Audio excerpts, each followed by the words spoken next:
Сәлем достар, біз бүгін сіздермен past perfect шағын үйренетін боламыз. Сонымен қатар past perfect пенен past simple'ның айырмашылықтарын үйренеміз. Екеуі де өткен шақ, уақыты бар, уақыты көрсетілген. Ал енді айырмашылық неде деп ойлаймыз. Ал кеттік. Past simple'ды, яғни нақты уақытты көрсетеді, қашан болғандығы туралы айтылады, я? Дәл сол уақытта не болды? Мысалы үшін, бұған қолданылатын үстеулер yesterday, 2 months ago, last weekend, in 1996. Кеше, 2 ай бұрын, өткен аптада, 1996 жылы. Жасалу жолы subject plus verb етістіктің ed және екінші формасымен жасалады да objective қосылады. Мысалы үшін, the team started the game at 11 o'clock. Команда ойынды сағат 11-де бастады. Нақты уақыты көрсетілді. 11-де бастады. Я? Олар кеше ойнады деген сияқты осы үстеулермен қолданылады. Ал енді past perfect'ке келетін болса, ол аяқталған өткен шақ, қандай да бір уақытқа дейін бір әрекет аяқталса, мынандай сұрақтарға жауап береді. Бірдеңе болғанға дейін не болды? Сол уақытқа дейін не нәрсе болды? Бір оқиғаға дейін не оқиға болды? Не нәрсе болды? Сол уақытқа дейін не нәрсе болды деген сұрақтарға жауап береді. By 7 o'clock, сағат 7-ге қарай. Before, дейін, up to then, сол уақытқа дейін, already, уже. Осы үстеулермен жасалады. Past perfect. Қазір мысалдармен келтіремін. The girl had finished her homework before her parents come home. Қыз ата-анасы келгенге дейін үй тапсырмасын орындап қойды. Яғни, ата-анасы келгенге дейін үй тапсырмасы орындалып бітті. Яғни, үй тапсырмасы қашан орындалды? Ата-анасы келгенге дейін. Яғни, бір әрекетке дейін бір әрекет орындалып қойды. Бір іс-әрекет болғанға дейін бір іс-әрекет аяқталды. Мына жерде сұрақтарға, бірдеңе болғанға дейін не болды? Яғни, ата-анасы келгенге дейін ол үй тапсырмасын аяқтап қойды. Келесі формуласы subject, есімдік. Сосын had көмек етістігі міндетті түрде қолданылады. Кез келген есімдікке. I болсын, he, she, it болсын, they болсын, we болсын, Сосын етістіктің екінші формасымен ed жалғанады да, object толықтауыш жалғанып кете береді екен.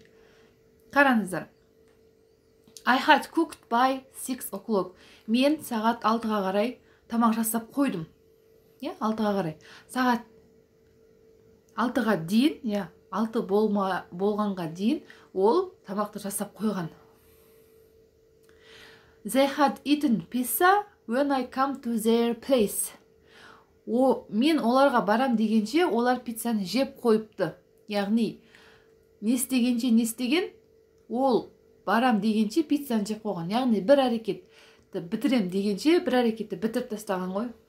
Қысқасы солай. Яғни, параллельно бір әрекетті олар, мысал үшін мен барып үлгерем дегенше, уже олар пиццаны жеп қойыпты да. Не успел, короче. Плюс формасы, яғни бұл past perfect'ің қабарлы сөйлемінде, барлығында да есімдіктердің барлық түрінде had көмек етістігі қолданылады да, verb, яғни етістіктің ed формасы немесе екінші формасымен қолданылады. Мына жерде ed формасы. I had cooked by 6 o'clock. Мен сағат 6-ға дейін, 6-ға қарай тамақ жасап қойдым. Аяқталған іс-әрекет. Negative form.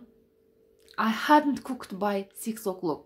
She hadn't cooked by 6 o'clock. Ол 6-ға қарай тамақ жасамады, үлгермеді. Мен үлгермедім 6-ға қарай тамақ жасап, деп айтамыз.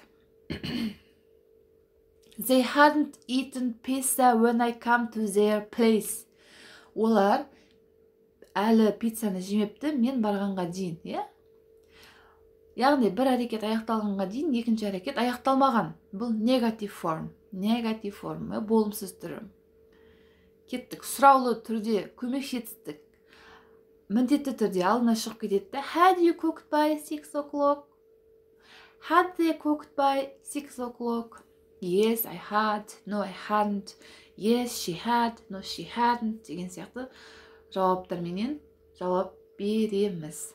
Жалпы жалпы past perfect дегеніміз осы өте оңай. Бір әрекетке дейін қандай әрекет орындалды? Бір уақытқа дейін, қандайда бір әрекет аяқталды, иә? Бір нәрсеге дейін не болды? Бір оқиғаға дейін қандай оқиға болды? Осыны біз past perfect деп атайды екенбіз. Ал past simple ол жай ғана кеше мен мына жаққа бардым. Солай аударылады. Достар, past perfect tense бойынша білімдеріңізді тексеру үшін төменге сілтеме тастап кеттім. Ол жерде онлайн тест бар. Жауаптарын бірден білесіздер, сілтеме описанияда. Ашып, тест тапсырып, білімдеріңізді тексеріп көріңіздер. Келесі грамматикалық тақырып бізде бұйырса future simple, келешек.